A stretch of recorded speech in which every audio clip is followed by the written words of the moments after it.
em serviços de tecnologia, você tem três stakeholders principais, né? Tem o cliente, obviamente, que te contratou para fazer alguma coisa, para atingir algum objetivo. Tem a empresa, né, que está pagando teu salário, o seu e da tua equipe, e você precisa entregar né, a renda e a rentabilidade esperada. E tem a equipe, né? Esses três pilares precisam estar equilibrados.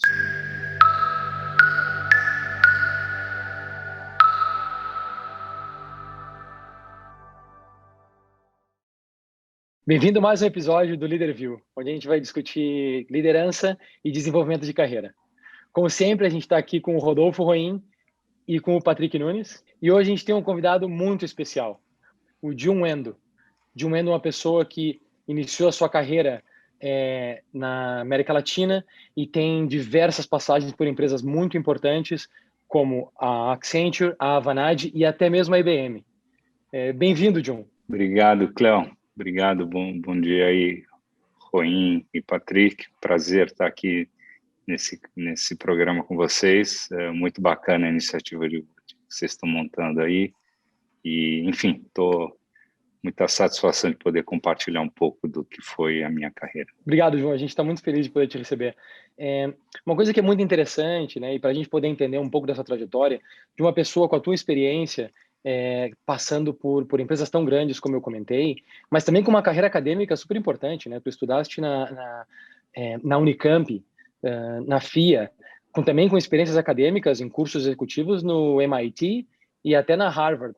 Conta para nós como foi esse começo lá na universidade e como tu escolheste esse caminho, né, de carreira dentro da consultoria de tecnologia e de estratégia empresarial. Nossa, bom, primeiro faz muito tempo, né, que essa escolha foi feita, e foi um pouco acidental, né? Eu estudava num colégio, bom, eu já sabia que eu queria seguir alguma coisa de exatas, né? Acho que tinha mais afinidade com isso.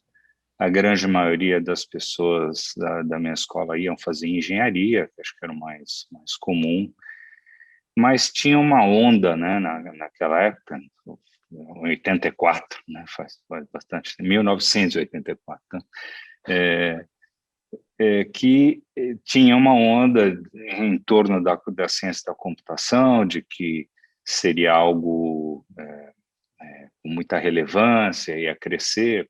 As pessoas não tinham ideia, na verdade, do que no fim aconteceu de lá para cá. Em torno da ciência da computação foi algo realmente fenomenal. Mas, enfim, foi meio por acaso, eu não tinha grandes referências de profissionais ou de gente mais velha que pudesse me influenciar nessa escolha. Acabei escolhendo muito por o que se ouvia na escola, de colegas, etc. E a Unicamp era uma escola considerada top no Brasil naquele momento. Acho que ainda tem bastante boa reputação. Então, a escolha, cara, queria dizer que foi um negócio super pensado, com orientação vocacional, então não foi nada disso, foi super por conversa de corredor, e assim foi, né? Na verdade, a escola em si eu não gostei muito. Eu fiquei, durante o curso todo, pensando em trancar e trocar, até fiz vestibular de novo, entrei em administração, enfim, acabei me formando porque eu queria começar a trabalhar, né? Tive o privilégio de ser um full-time student, né? Não trabalhei durante o curso, então quis terminar rápido e aí eu comecei a trabalhar, né? No último ano da faculdade, era meio que um estágio já, comecei a trabalhar e, enfim, a escola me ajudou muito nesse começo de trabalho, né? Porque realmente muitos dos meus colegas no início de carreira eram engenheiros ou administradores e eu era de ciência da computação. Entrei numa empresa, né? Depois eu conto um pouquinho, que precisava saber programar e tudo.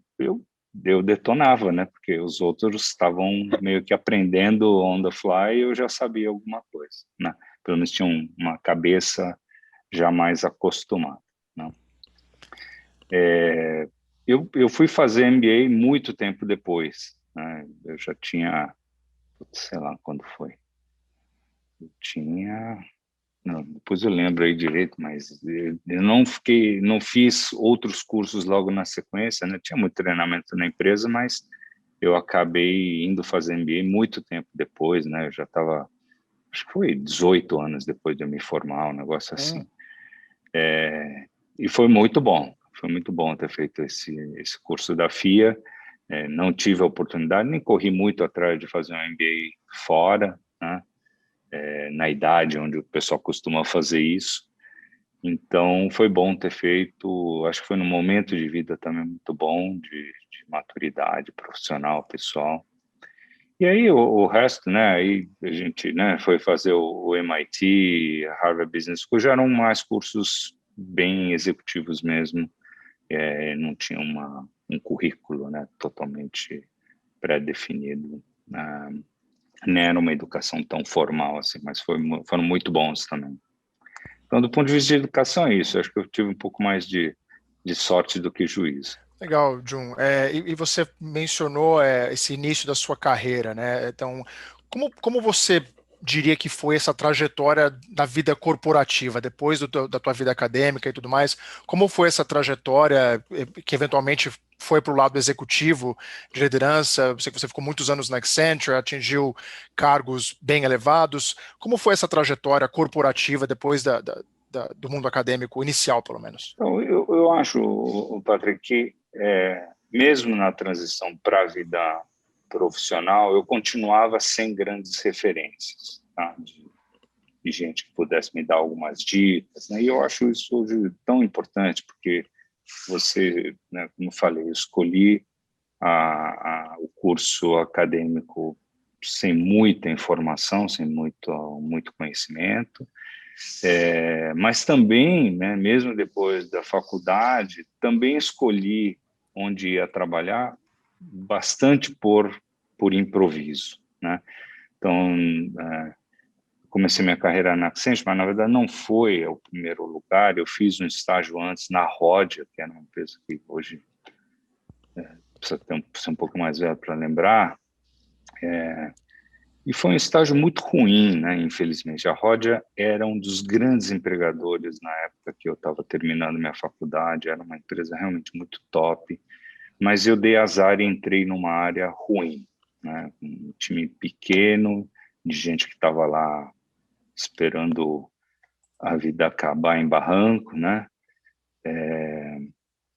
Uma das grandes conversas que eu tive no começo da minha carreira foi essa, quando eu falei que eu ia trocar de estágio, o cara falou, mas você não sabe o que você está deixando para trás. E, assim, eu penso nessa pessoa quase sempre, assim, então, o cara, espero que esteja vivo, mas certamente não teve uma carreira interessante, né? Não digo nem que tenha sido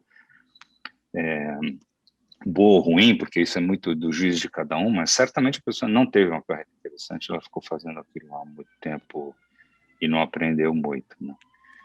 E, novamente, através de rede, né, que começa a ter um pouco de um negócio que todo mundo valoriza, né? Vocês devem falar muito disso, de como a rede é importante, né? Quer dizer, foi através de uma veterana minha, da faculdade, eu comentei da minha insatisfação, ela falou assim, vai fazer uma entrevista aqui nessa empresa, né? Que eu não sabia o que era. Na época chamava-se Arthur Andersen, eu não tinha a menor ideia do que era, né? Fui lá, fiz as entrevistas, e escolheram, e eu comecei a fazer, né? E aí tive também um pouco de sorte nesse momento, porque o dono da vaga, o dono do programa de estágio, que estava trazendo as pessoas, era de um cara ex-Unicamp, né? Um cara que fez ciência da computação 10 anos antes que eu, estava lá revitalizando, recriando um programa de estágio. Era uma empresa muito pequena na época, você olha para a Accenture hoje, assim, o lugar onde eu entrei era outra coisa, era muito pequeno, né? E era parte de uma empresa de auditoria, era um departamento de uma empresa de auditoria. Então,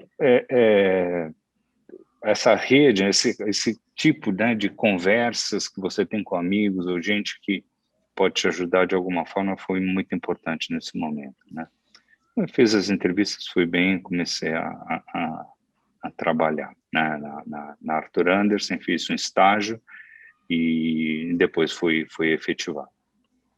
Então, assim, isso foi o começo, né? E foi muito legal esse começo, porque eu gostei tanto da empresa. No final do meu estágio, tinha um programa já não era bem trainee, né? Mas era para recrutar os analistas novos. E, putz, fiz maior propaganda da empresa dentro da minha turma. Ajudei os entrevistadores a escolher os melhores alunos, né? Infelizmente, as pessoas não ficaram, mas os acompanho hoje ainda, e são gente que teve uma carreira muito boa também em outros lugares, né? Mas todos começaram ali, né? Então, foi um lugar acho que ainda é, né? Accenture, Avanan, são empresas que dão essa, não são as únicas, mas são empresas que valorizam muito o profissional ao longo da carreira, mas principalmente no começo também, né? Então, foi legal, putz, como eu falei, o conhecimento técnico foi importante naquele momento. Desde o começo, consegui coisas de papéis de responsabilidade, assim, que você não daria, né, para um recém-contratado. Mas, como eu sabia mais, terra de cego, né? Quem tem um olho aí, eu sabia mais do que os outros, tecnicamente, e tive essa oportunidade de assumir alguns papéis bem legais. Bom, John, eu estou feliz demais em ter você aqui para bater esse papo, porque é uma pessoa em quem que eu admiro muito. E uma vez você contou um pouco a respeito da tua trajetória, nenhuma das dinâmicas que a gente tinha feito, você contou para a gente um pouco da tua trajetória, foram 21 anos de Accenture, chegou ao cargo de Managing Director, que nem era esse nome, né? Mas chegou ao cargo de Managing Director, e nesse caminho, nessa trajetória, você, inclusive, teve algumas experiências de ser o executivo de tecnologia de outras empresas, né, de um cliente da Accenture. E aí eu fiquei super interessado nisso, porque eu queria que você contasse um pouco como é que foi essa experiência, né, do ponto de vista de liderança mesmo, porque eu imagino que liderar a tua equipe é uma coisa, né? Agora, você entrar num cliente para atuar como executivo daquele cliente deve apresentar desafios minimamente diferentes, né? Então, eu queria que você contasse um pouco a respeito disso. Eu conto sim, Ruim. Deixa eu só, se me permitir, deixa eu dar alguns passos para trás. Acho que é legal entender um pouco na trajetória, né? Parece que foi, assim, uma carreira super linear, sempre crescendo, no bumps on the road, né? Meteórica. Absolutamente meteórica e fantástica, né? Não foi, né? Então, como o canal é para falar de liderança, de gestão, queria compartilhar algumas coisas. Como eu falei, muito cedo, assim, no meu primeiro ano de formado na Accenture, não, era outro nome, mas enfim, na Accenture, eu tinha um grande projeto de desenvolvimento de sistemas, né?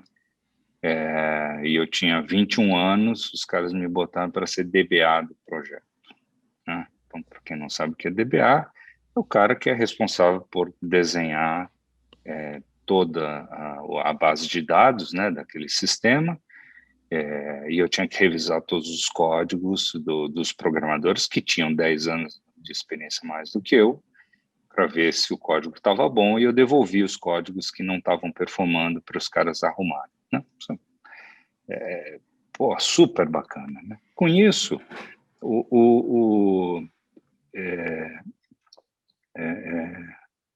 enfim, esse é um exemplo, né, do que aconteceu no começo da carreira. Em função do desempenho nesse projeto, tive a oportunidade de ser convidado a trabalhar fora do país, né? Foi quando eu estive em Chicago, aí, Patrick. Fiquei 1 ano e meio. Aí, pouco tempo depois, eu voltei, ou seja, em 5 anos, e era dentro da média, né, da carreira naquele momento, eu fui promovido a gerente, né? Ou seja, ser promovido a gerente numa empresa como essa, porque você já estava liderando pessoas antes, né? Ou seja, gerente é um cargo, é um título, mas o papel, o job, né? Não muda tanto assim. Você já vinha exercendo papéis de liderança dentro de projetos. O que mudava era o tamanho do projeto, né? Da equipe. Agora, essa mudança de técnico para gerente, líder de pessoas, independente do tamanho, foi muito difícil para mim. Tá? Porque, enfim, só para vocês terem um exemplo, né, teve um projeto que eu estava tocando com uma equipe pequena, até, tinha umas 5 pessoas, e no meio desse projeto eu casei e tirei lua de mel, né, fui viajar 2, 3 semanas. Tinha deixado todas as instruções para o time e tal, eu voltei, né, eu era o líder desses caras, né, eu joguei tudo fora o que eles fizeram e fiz de novo sozinho. Né? Ou seja, aquela mentalidade de super-herói, né? O cara que vem, salva o dia, entrega o cliente feliz, tal. Sim, eu nunca falei com ele sobre isso, né? Mas eu devo me imaginar no lugar desses caras, né? Vem um cara, fiquei trabalhando aqui 2, 3 semanas sem o cara volta, joga tudo fora e faz o dele, Mas o dele, né? Então, assim, não foi fácil, né? Quer dizer, eu tive um estresse grande nesse negócio e não foi um episódio feliz na minha carreira, né? Não me sinto bem de contar um negócio desse, mas eu acho importante, né? Não é porque você tem um pouquinho mais de experiência do que os outros que você está credenciado para liderar alguém, né? E eu acho que naquela época não se formavam, né? Você dependia muito de quem te liderava para ter bons exemplos, né? Eu, enfim, talvez eu tenha sido alçado esses papéis aí um pouco cedo ou sem as referências adequadas, até porque me deram papéis de grande relevância logo no começo, então não tinha muita gente em cima, perto, né, que eu pudesse me espelhar. Né? Enfim, esse foi meu início de carreira de gerente, né? Foi bastante duro. Esse é um ótimo comentário, Jun, só para fazer um gancho, porque num dos episódios dessa primeira temporada a gente conversa sobre a diferença do líder, do chefe e do gerente. Entre aspas, porque são só palavras, né? Mas é como o mercado conhece, a diferença entre esses papéis. E tu acabas de dar um exemplo claríssimo da pessoa que recebeu uma equipe, talvez não estava tão preparada, mas tinha conhecimentos muito profundos e compensava isso no músculo, né? Na força intelectual e física. Então é muito legal saber que para ser um líder existe um passo que a gente precisa dar que não é só o conhecimento específico, que é muito mais do que isso, um exemplo real. Porque assim, a gente tem que pensar, né, principalmente os meus exemplos são todos de serviços de tecnologia, que foi a minha carreira. Então, em serviços de tecnologia, você tem 3 stakeholders principais, né? Tem o cliente, obviamente, que te contratou para fazer alguma coisa, para atingir algum objetivo. Tem a empresa, né, que está pagando teu salário, o seu e da tua equipe, e você precisa entregar né, a renda e a rentabilidade esperada. E tem a equipe, né?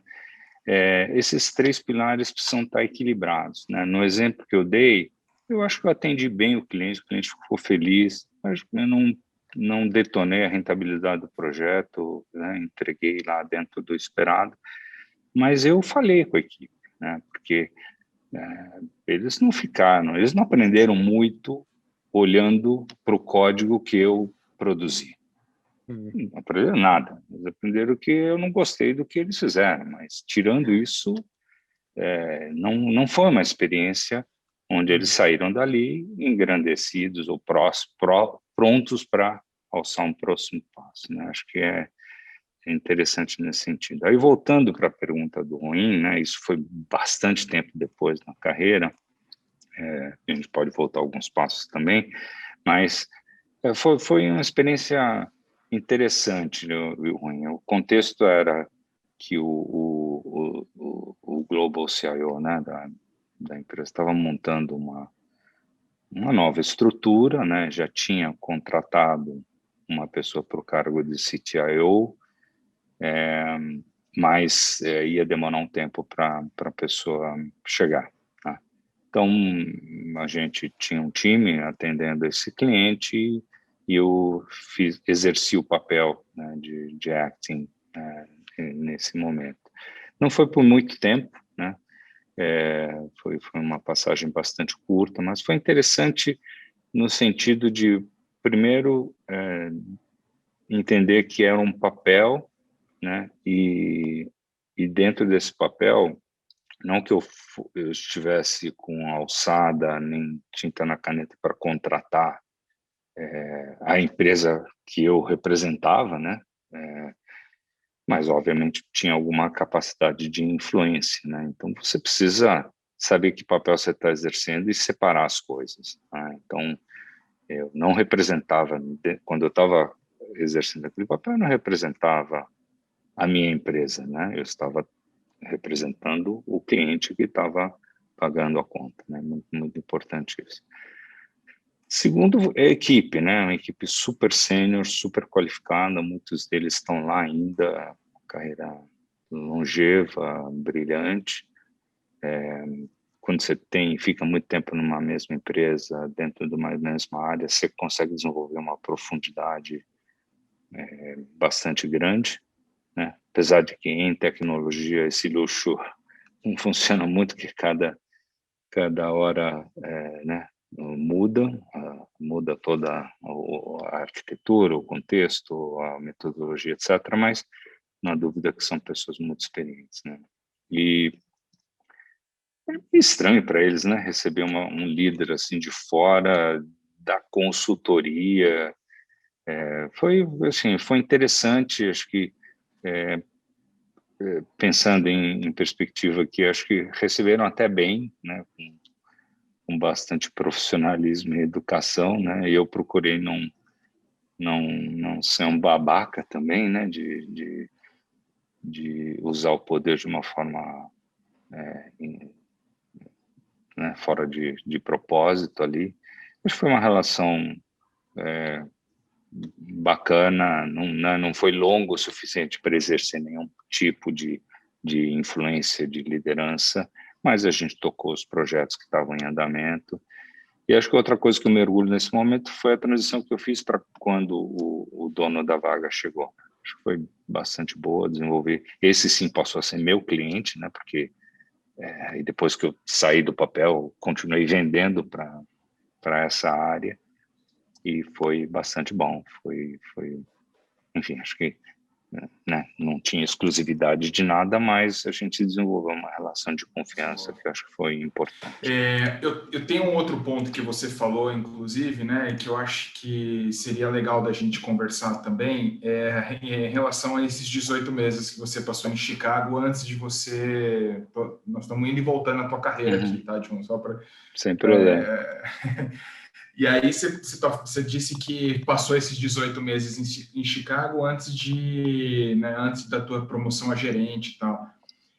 E aí eu queria que você contasse aqui para a gente qual foi o racional por trás da decisão e a importância que essa vivência, que essa experiência lá fora teve para você, não só naquele momento da tua carreira, mas naturalmente para os anos que você passou dentro da empresa e para a tua carreira em geral. Bom, primeiro ter ido, né, para Chicago, para mim foi uma premiação, né? Eu considero assim, né? Sou muito grato aos líderes que me proporcionaram essa experiência. Era uma etapa na carreira importante ali. Não foi todo mundo, né, dos meus pares que foi escolhido para ir. Então sou bastante grato pela oportunidade. Foi bastante bom. Eu acho que sinceramente, foi um período onde eu aprendi mais ou ganhei mais pessoalmente do que profissionalmente, né? Profissionalmente tem era um time de elite, digamos assim, né? Dos brasileiros que foram trabalhar em Chicago, quando voltam tem uma expectativa, né? Então tem uma valorização e efetivamente teve essa valorização na volta. Não fui sozinho, né? Outros colegas foram e todos tiveram uma carreira bacana depois, né? Mas profissionalmente não foi assim. eu dei um pouco de azar nesse sentido, porque era um momento de transição de tecnologia, né? Então, até ir para Chicago, eu trabalhava com mainframe, né? IBM mainframe, e lá eu trabalhei com mainframe, né? Quando eu volto para o Brasil 18 meses depois, já estava uma transição importante para client-server. Talvez da sua audiência não vão, talvez, se lembrar, né? Mas uma mudança importante, tá? De tecnologia. E foi um momento também que eu estava virando gerente, né? Então, né, todo aquele conhecimento que eu tinha mais, né, do que o resto da equipe começa a perder em relevância, né? Começa a diminuir porque o que o time tinha que entregar do ponto de vista de tecnologia começava a mudar.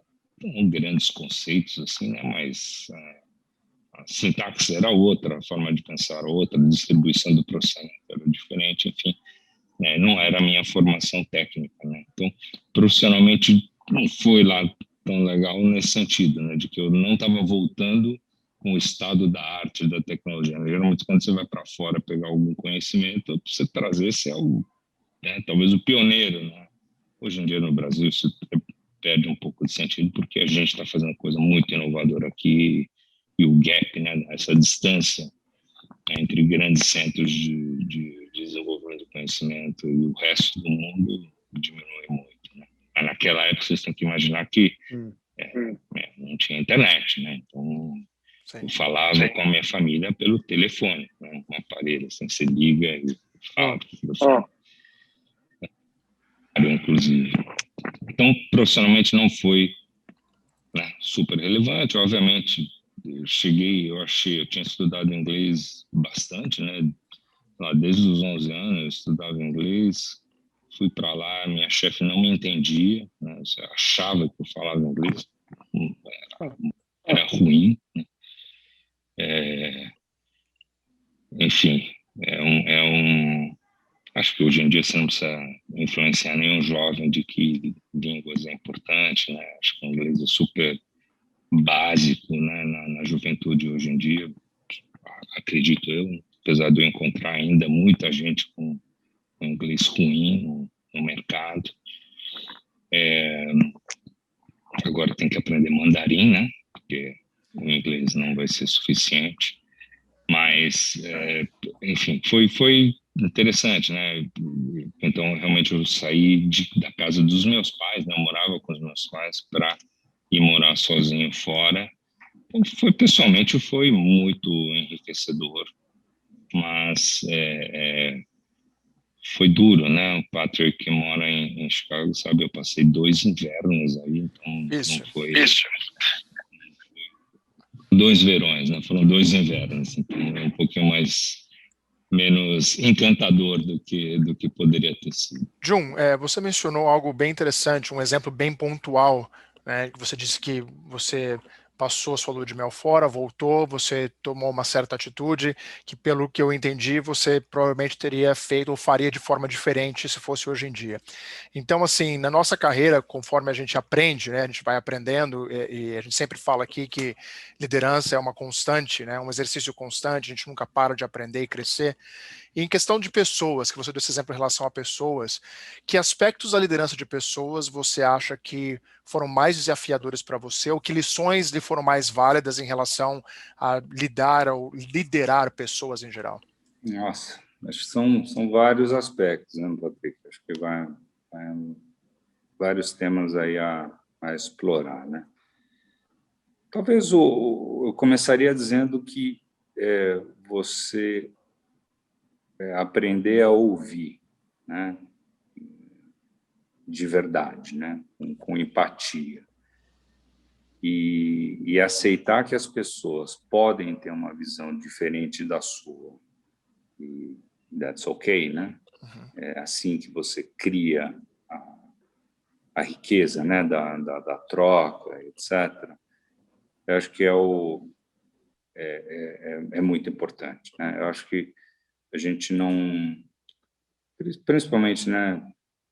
Não, principalmente não, vou generalizar um pouco. Eu acho que a gente é muito treinado, ou a gente é levado a entender, né, desde sempre, que é importante você saber e você pegar esse conhecimento e colocar a serviço de alguma coisa, Distribuí-lo. né?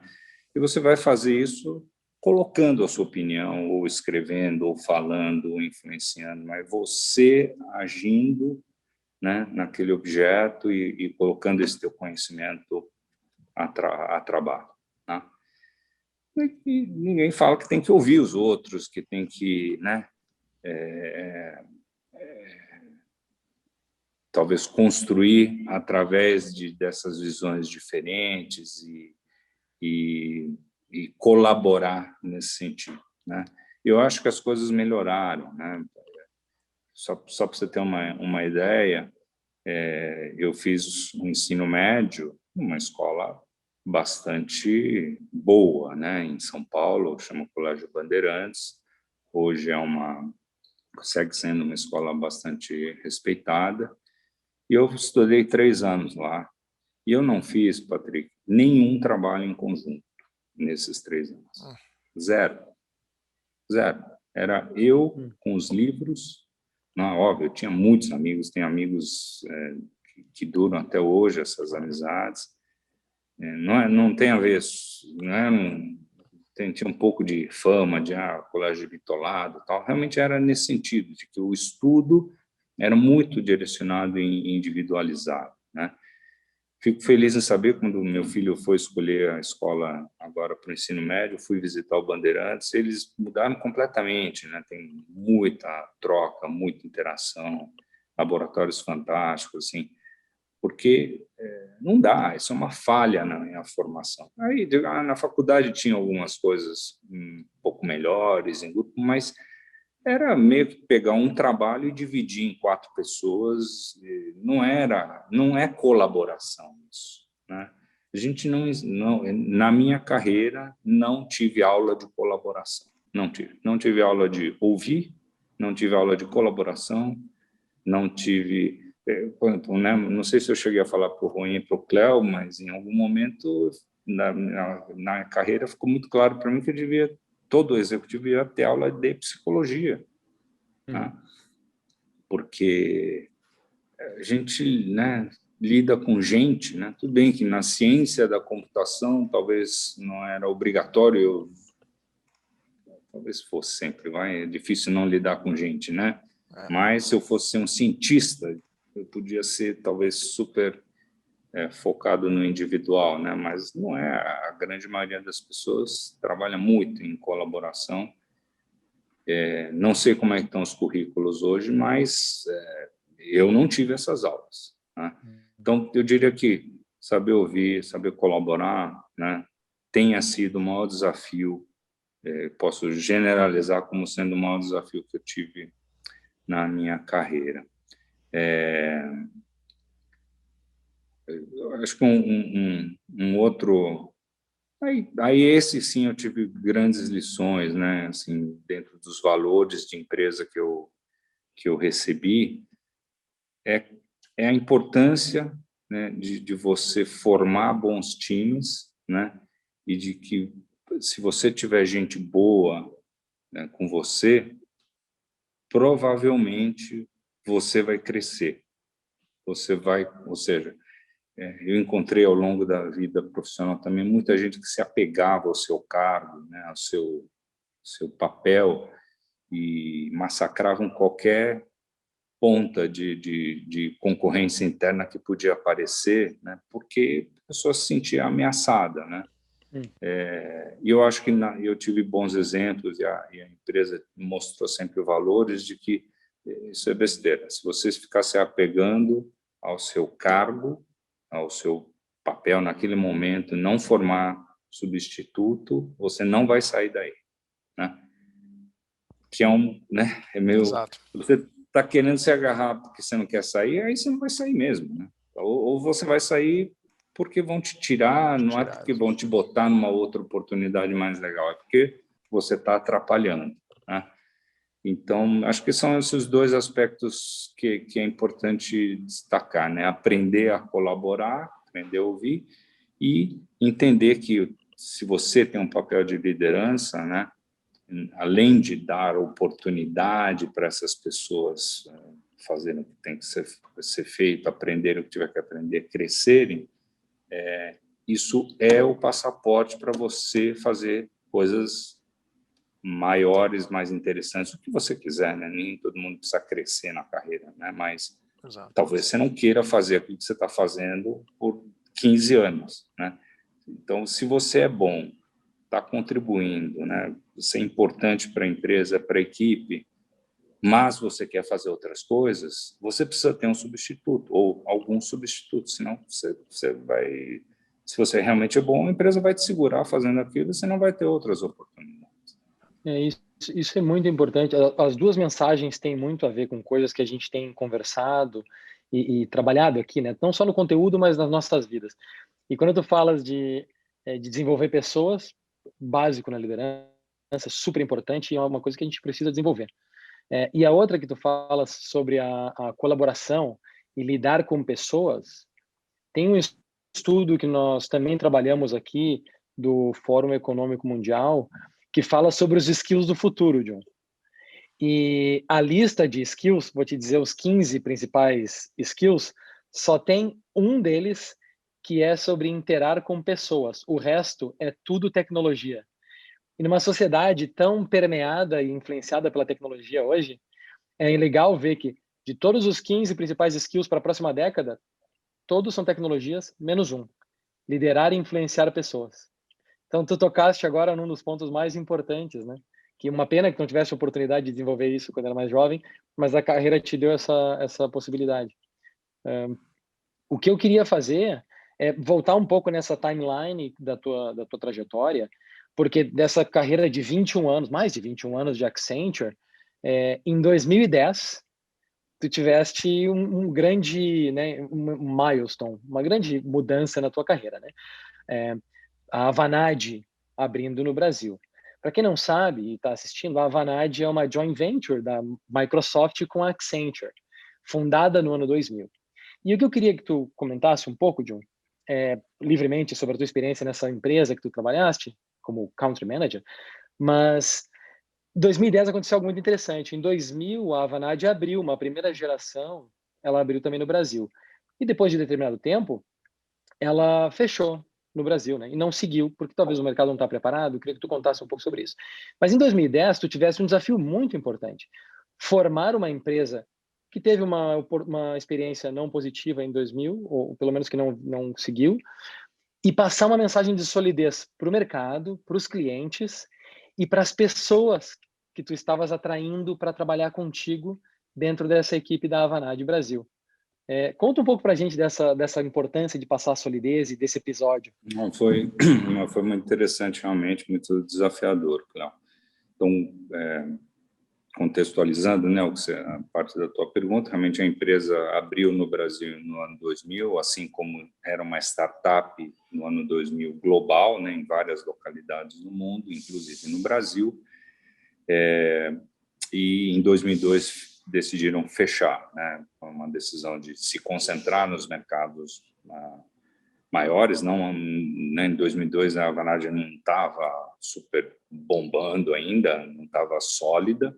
Então, acho que foi uma decisão correta de se concentrar em menos mercados, fazer melhor, para aí depois voltar a crescer, né? Então, do ponto de vista da Avanade, acho que a decisão foi correta.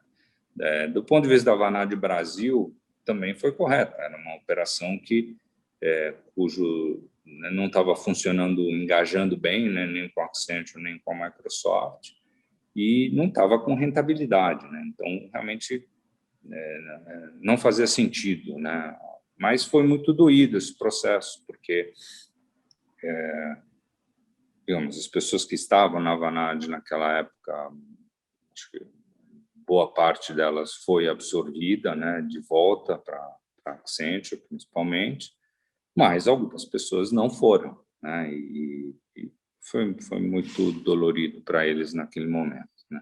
Então, quando chega 2010, né, e a gente toma a decisão de abrir a Avanade novamente, essa decisão veio de muita influência dos executivos da Accenture localmente, precisando, né, falando para a Vanad Global que precisava da Vanad operando aqui no Brasil, e a Vanad globalmente também entendendo que era um momento de expansão, estava escolhendo outras regiões, outros mercados para expandir a sua operação. Então, teve do ponto de vista corporativo, fazia sentido e tinha todo o apoio, né?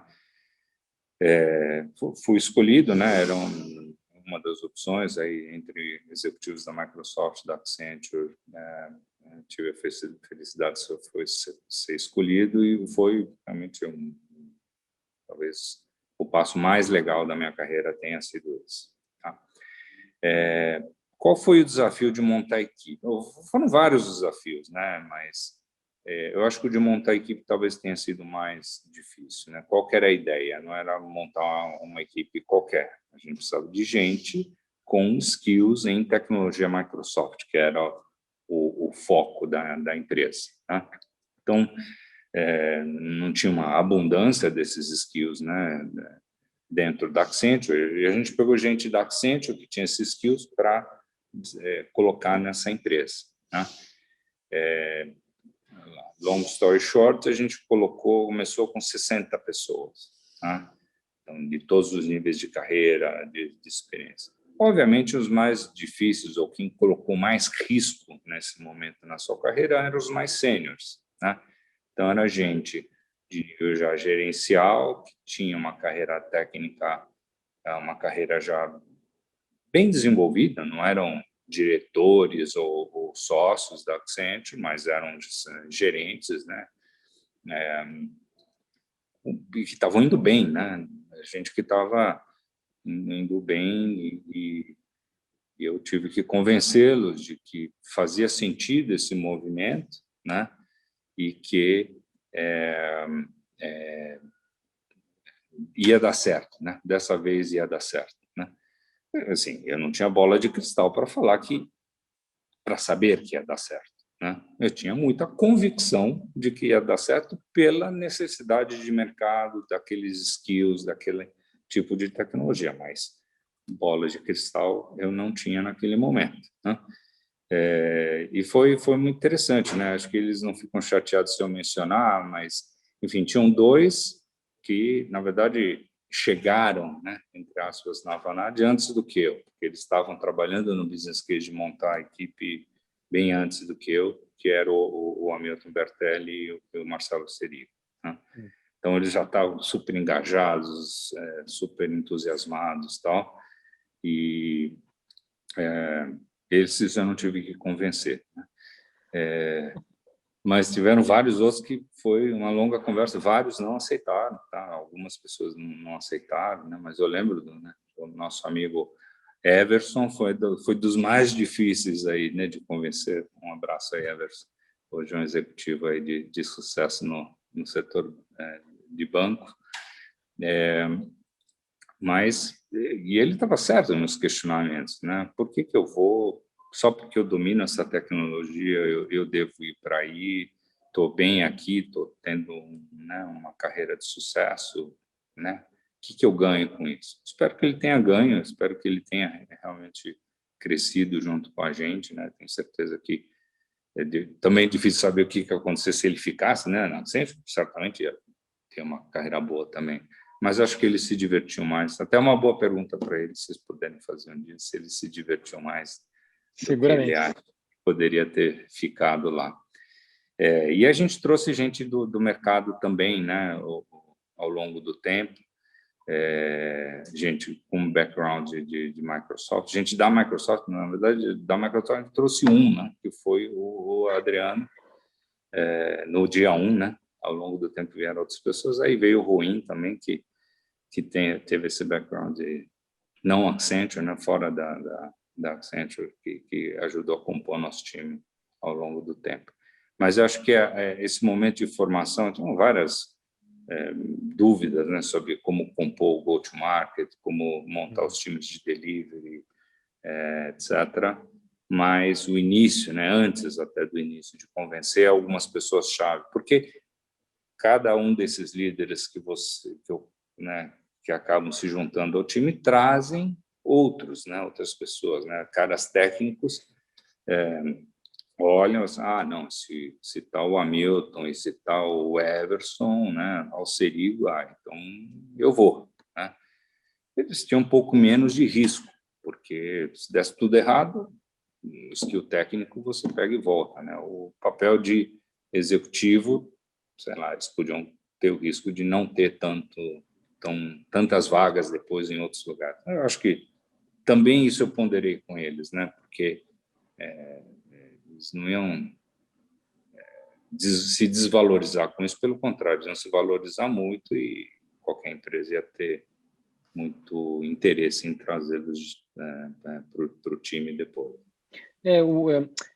Parece ser uma trajetória de bastante êxito, né, e de crescimento da empresa, porque eu não me lembro, eu não sei com quantas pessoas tu iniciaste aquela equipe, mas eu entendo que quando tu deixaste a Avanade, anos depois, a empresa tinha já mais de 600 colaboradores trabalhando no Brasil. A gente começou com começamos com umas 60 pessoas dessas aí transferidas e quando eu saí tinha 600. Hoje mesmo eu estava falando com o Fábio Hasegawa, que lidera a Avanade hoje, está com 1.600, né? Então, assim, uma trajetória fantástica. Novamente, parece que foi um mar de rosas, né? O Ruim que estava acompanhando boa parte, parece que foi só uma linha, né? Tipo, reta, sem curvas, mas você precisa se afastar desse gráfico umas 2 décadas para ver uma linha reta, né? Ela teve vários problemas no meio do caminho, momentos duros, né? O duro de você gravar esse tipo de depoimento, né, Rui, é que qualquer um pode assistir, inclusive pessoas que foram desligadas naquele momento, né? Teve um momento muito duro, certamente doeu para as pessoas que foram desligadas, mas doeu para a gente também, porque a gente ia para o mercado com uma promessa de carreira, de crescimento, de oportunidade, e aí depois você tem um solavanco qualquer, mas a gente sempre prezou por esse equilíbrio, né? Legal, a gente quer fazer algumas apostas, mas a gente precisa ter uma rentabilidade, porque senão as coisas começam a desandar, né? E teve momentos aí, né? Eu fiquei 6 anos no papel, onde a gente teve que desligar, não por desempenho. Se ligar por desempenho, acho que faz parte da nossa obrigação, né? Como líderes, mas a gente teve que desligar por falta de volume de negócio e às vezes, né, assim, enfim, não é culpa, definitivamente não é culpa das pessoas, né, que foram desligadas naquele momento, mas era uma obrigação que a liderança tinha com a saúde da própria empresa, que sem isso acho que fica difícil, né. Teve momentos também que a gente teve que desligar, pode-se dizer por desempenho, mas era por não poder ter o tempo necessário de maturação de algumas pessoas em alguns papéis, né? Tenho certeza que essas são pessoas que poderiam, sim, virar o jogo ao longo do tempo. Às vezes você não sabe, né? De novo, bola de cristal, você não sabe se a pessoa vai conseguir virar o jogo ou não, mas como líder você tem que tomar decisão. Às vezes não dá para esperar. Por mais que você acredite nisso, não dá para esperar. Eu fiz alguma dessas apostas que ainda bem deram certo, né? Outras eu não pude fazer a aposta e tive que cacifar, né? Tive que tirar, talvez antes do tempo, mas faz parte do processo decisório. É uma questão interessante, né? Porque você mencionou que você tinha muita convicção, né? E em situações de liderança, como você bem disse, a gente se vê muitas vezes deparado com decisões difíceis que a gente tem que tomar, que a gente sabe que vão doer em algum ponto a algumas pessoas. E como você vê nessa questão de liderança que fica essa questão da sua convicção? Porque como líderes, muitas vezes a gente está na vitrine, né? A nossa convicção é colocada à prova, você tem que manter moral da equipe. Como foi isso para você nessa situação? Como você, como líder, lidou com essa questão? Talvez você possa perguntar isso para o Cléber e para o Rony, né? Mas Acho que primeiro a palavra, né, que você lembrou aí da convicção é que não dá para fingir, né? You cannot fake it. Então, ou você acredita naquele negócio, ou vai ficar muito transparente para as pessoas que você não acredita, mas, ou seja, pode ter uma desconexão. Isso a gente tem vários exemplos, né? Não só no mundo corporativo, mas principalmente na nossa vida como cidadãos, aí, de uma desconexão entre o discurso e o body language, né? Yeah. Você sabe que a pessoa não acredita naquilo ou tá mentindo, enfim. Isso, como eu não sou treinado, né? Não tem essa formação, né, de ator ou de conseguir falar uma coisa pensando outra. Eu acho que o caminho é muito simples, né? Muito simples. Você fala o que você acredita, você batalha pelo que você acredita, e se você acredita na coisa errada, né, pode acontecer, paciência, talvez Sim. você seja a pessoa errada, você esteja no lugar errado, e alguém vai perceber isso em algum momento, vai te trocar, né? Mas acho que a pior coisa, né, nessa questão da convicção é tentar convencer alguém que num negócio que você não acredita, né? Eu acho que, assim, outra coisa, né, voltando ao contexto da Avanade, é que eu não tinha muita escolha, né? Eu achava que tinha mercado, e enfim, tem várias empresas integradoras de sistemas no mercado. A Avanade tinha um nome bom, né? Pelo menos uma fama boa no mundo Microsoft, fora do país, e tinha demanda. Então, e eu também não tinha muita opção, né? Sinceramente, né? Pessoalmente, né? Se aquilo desse errado, eu não tinha um porto seguro para poder voltar. Eu ia ter que batalhar alguma outra coisa, né? Então, eu estava motivado para que desse certo. Legal. Eu fico pensando nessa fase que tu estás comentando agora, né? Que é de essa trajetória da Avanade, 2016, existe um processo, uma decisão, né? Você pega e vai para os Estados Unidos, passar um tempo lá, né? Para mudar um pouco, dar um passo novo na carreira, estudar, como eu comentava, fazer um curso no MIT, revitalizar um pouco os seus conhecimentos. Que passo foi esse? Porque logo depois você vai trabalhar na centenária IBM, numa responsabilidade Latinoamérica, com uma das tecnologias que mais transformam o mercado e a sociedade hoje, que é cloud computing. Como foi tomar essa decisão de reciclar e estudar fora e tomar essa decisão profissional tão importante, tão relevante, João? Acho que é um acumulado de coisas, né? Assim, apesar de não ter trabalhado durante a minha adolescência, né? Eu comecei a trabalhar com 20 anos, e numa empresa de consultoria, a intensidade é forte, né? Não sei se está mudando esse work ethic aí, mas assim, trabalhei muito, né, durante esses anos de Accenture e Avanade, né? Não que não tivesse férias, né? Isso eu sempre fiz questão de valorizar e não vender, né? Como fazem alguns amigos aí. Eu sempre tentei gozar minhas férias, mas de qualquer forma muito volume de trabalho, muita intensidade e bastante estresse, né? Aquele momento, depois de 6 anos de Avanade, Cleo, né? Talvez eu não tenha contado isso dessa forma, né, para vocês no lado pessoal, mas eu estava buscando alguma coisa diferente, né? Não porque 6 anos é muito, é porque é o acumulado, né? Era muito tempo na mesma casa, no mesmo endereço, né, praticamente. E eu estava sentindo que, assim, estava chegando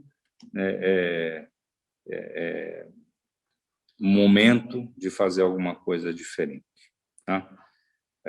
Eu queria ter uma expansão de escopo também, de experiências, né? Então, até tentei explorar isso dentro da Avanade, acabou não dando certo, mas por isso que eu saí, né? A questão do treinamento fora era mais realmente no sentido de olhar perspectivas diferentes, né? Fui para o MIT, fiz Singularity também, que foi legal naquele momento. E isso, assim, ajudou a dar algumas perspectivas aí que eu não estava tendo naquele momento. Né?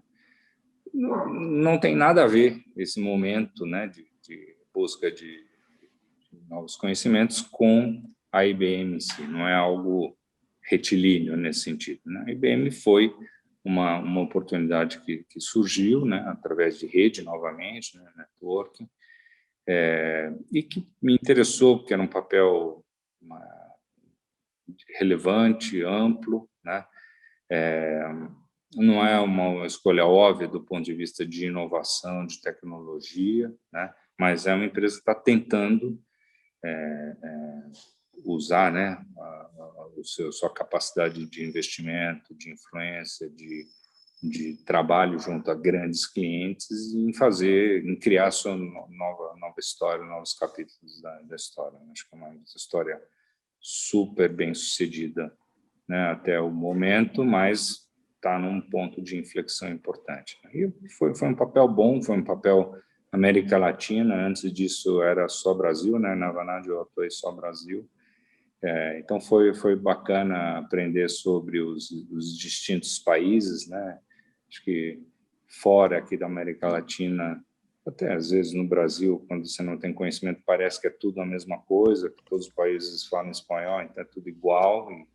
Assim, quando você se aproxima, você vê quão longe da realidade é isso, né? Cada país tem sua cultura, sua dinâmica, seus trejeitos, sua forma de lidar com desafios, problemas, pessoas, né? Então foi muito bom aprender sobre o México, sobre o Chile, sobre a Argentina, Colômbia e Peru, principalmente, né? Tem alguns países, mas enfim, é muito diferente. O portunhol que eu exercitei com o meu líder, Jordi Grifo, me foi muito útil, né?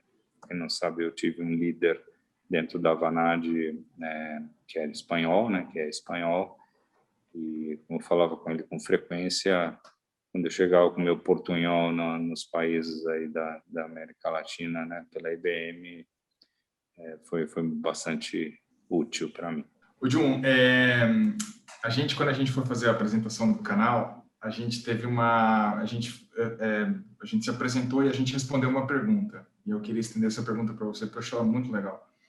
A pergunta é a seguinte: acima de líderes, né, somos seres humanos e como cada ser humano você tem as suas impressões digitais, né? Tem várias coisas que te caracterizam. E aí eu queria saber se se a gente perguntasse para as pessoas que trabalharam diretamente com você, o que elas diriam que é uma característica sua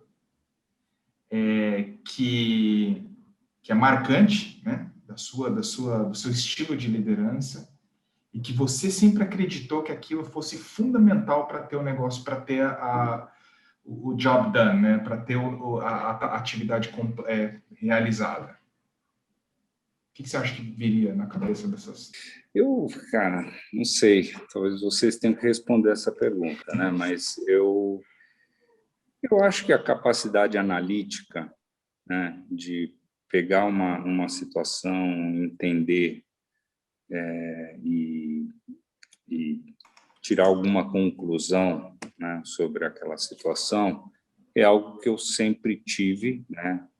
Antes relacionado a problemas técnicos, digamos assim, né, da nossa profissão, e ao longo do tempo mais a ver com pessoas, processos, né, entender. Então, sim, entender uma situação, analisar aquela situação e, de uma forma, acho que rápida, concluir, não que só tem uma verdade, mas tirar a minha conclusão sobre aquele cenário, eu acho que é uma habilidade que eu tenho, né?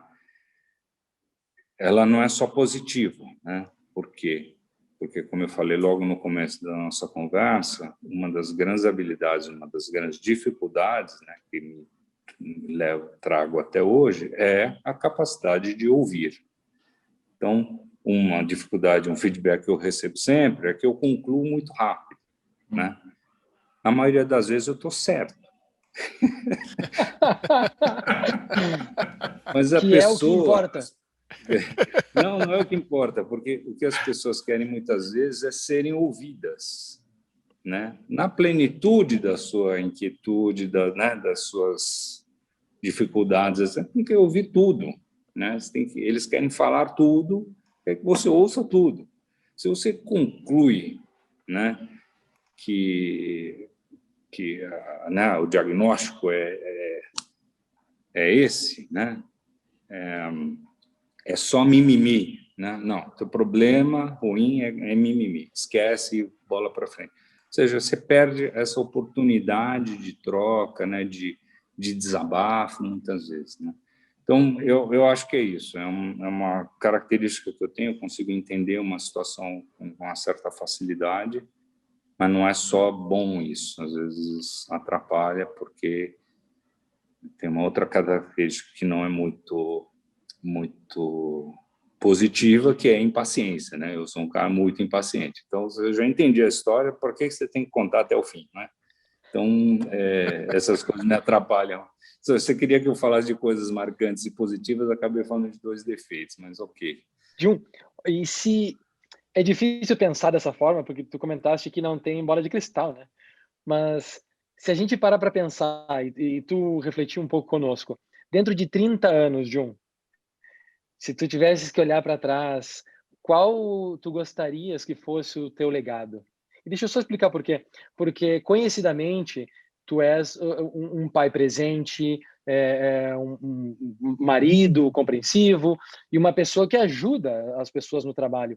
Mas, especificamente, no aspecto da tua carreira profissional, qual tu gostarias que fosse o teu legado olhando para trás daqui a 30 anos? Bom, 30 anos é muito tempo, né? Mas eu acho que, assim, as pessoas, né? Para mim, é o que fica, são as relações que você desenvolve, né? Assim, porque ninguém vai lembrar quanto foi a rentabilidade da operação no Q4 daquele teu segundo ano. Ninguém lembra. Eu também não lembro quanto que era. Mas foi muito importante naquele momento. Né? A gente lutou, brigou, conseguimos um pontinho a mais. Legal, mas isso não fica, né, nas estatísticas. Né? Se for na Wikipedia, não tem lá essa informação, certo? Assim, talvez grandes companhias abertas, mesmo em grandes companhias abertas, isso não é relevante. Né? Relevante é o preço de hoje da ação. Né? Enfim, então, acho que por outro lado, né, as pessoas, né, as histórias que as pessoas contam, as opiniões que elas têm e repassam para outras pessoas, no fim é o legado, né, que você deixa, certo? Não que vão ficar falando de mim daqui a 30 anos, né? Mas talvez você tenha deixado uma plantinha, uma sementinha ali, né? Numa pessoa que virou um grande líder e que, por sua vez, influenciou mais outras milhares de pessoas. Eu acho que isso é o que a gente acaba deixando, é um pouco, né? Pensando como seres humanos, né? O que a gente é hoje é uma coleção, né? Que a gente chama de cultura, no fim é isso, né? É uma coleção de coisas, ou opiniões, ou ideias, ou ações que as pessoas tomaram ao longo das suas vidas, que foram ficando, né? Alguns registrados em livros, outros contados pelos vencedores, né? Que você nunca sabe se é verdade ou não. Mas acho que é o que fica, né? Então, dentro desse horizonte, você está falando, né, da minha vida, quando eu for morrer, eu acho que eu queria deixar isso, essa relação entre as pessoas, né? E as histórias que elas podem contar. Me dá muita alegria, o Rui ainda está na empresa, né? Então pode ser talvez até nem tenha perspectiva ruim de olhar de fora o que é o orgulho que dá de ver a Vanad seguindo, né, crescendo e sendo super relevante. Talvez você tenha orgulho, mas como eu estou fora há 4 anos, eu tenho muito orgulho mesmo. Apesar de em alguns momentos ter concorrido muito, né, contra vocês aí no mercado, como IBM, mas, cara, dá bastante orgulho. Que não são só as pessoas, né? Óbvio, né? As pessoas é super relevante e é quem está carregando, né, essa história para frente, mas é algo um pouco mais intangível, né? A cultura que ficou, são os processos, não que os processos sejam os mesmos, mas foram os processos que a gente definiu lá atrás, né? Que foram aperfeiçoados, melhorados, adaptados às pessoas que ficaram, tal. E no fim isso você pode chamar de cultura. E acho que é muito legal. A coisa que eu acho muito bacana, Ruim, é os posts que aparecem no LinkedIn das pessoas recém-contratadas ou recém-promovidas ou qualquer tipo de celebração nesse sentido. Cara, me dá muito orgulho, né? Então, esse tipo de coisa que eu acho bacana deixar, né? E não precisa ser no papel de general manager, não depende do teu papel. É a contribuição que você pode dar e falar que você fez parte daquilo é muito, muito bacana, né? E procurei fazer isso na IBM também, e certamente no meu próximo passo quero poder ter esse tipo de contribuição, porque eu acho que é o que acaba perdurando. Bom, John, obrigado. Gostaria de aproveitar a oportunidade para te agradecer o tempo dedicado a vir bater esse papo aqui com a gente. E esse é o tipo de coisa que, para nós, que realmente faz, que dá vida, que dá riqueza ao nosso canal, ao nosso podcast, que é realmente essa troca de experiências, de ideias. Você, assim, sem perceber, tocou em vários dos pontos que para nós são fundamentais, que realmente, eu acho que para mim, pessoalmente, exemplificam que esse tipo de conversa, você mencionou no começo algo que me tocou muito, que você não teve esse parâmetro de mentoria, não tinha com quem conversar, e a gente está buscando nisso aqui justamente levar um pouco dessa informação, um pouco desse conhecimento para outras pessoas que talvez não tenham a mesma sorte, a mesma disposição, a mesma oportunidade de ter essas trocas. Então, assim, acho que a tua experiência enriquece muito o que a gente está fazendo aqui. Então, eu queria, no nome da The Leader View, do Rodolfo, meu, do Cléo, realmente agradecer pelo teu tempo e a presença que está aqui com a gente. Espero que a gente possa conversar de novo. Muito legal, Patrick. Obrigado aí pela oportunidade. Foi um bate-papo muito, muito gostoso, né? E vou ficar seguindo o canal de vocês aí. Torço para que tenham bastante sucesso e as pessoas possam aproveitar, né, desse tipo de troca e possam aprender alguma coisa. E para quem está assistindo, nos vendo, deixe seus comentários, suas perguntas, engajem conosco e até a próxima. Até mais. Gostou? Então inscreva-se no canal do YouTube e siga o podcast nas principais plataformas para não perder novos conteúdos. Deixe suas perguntas ou comentários ou os envie para theleaderview@gmail.com.